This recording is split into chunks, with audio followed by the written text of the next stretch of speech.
আমার প্রান্তীয় শিক্ষার্থী, এটা কোনো বোর্ডে প্রশ্নটা করে নাই, কিন্তু আমাদের নাম করা স্কুলগুলোতে পড়ছে।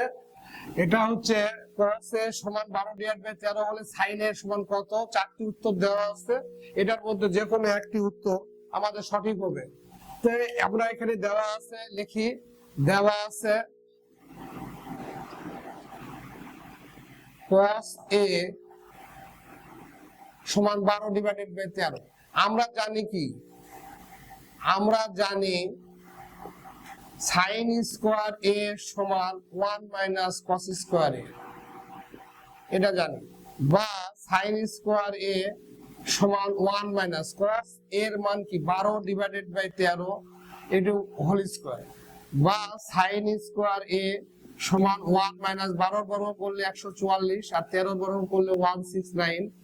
বা sin স্কয়ার a সমান লসাগু 169, 169 দিয়ে 1 কে গুণ করলে 169 বিয়োগ 144।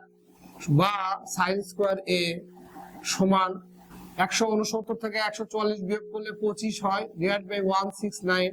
সুতরাং sin a সমান উভয় দিকে বর্গমূল করলে 5/13। 25 এর বর্গমূল করলে 5, 169 এর বর্গমূল করলে 13 হয়।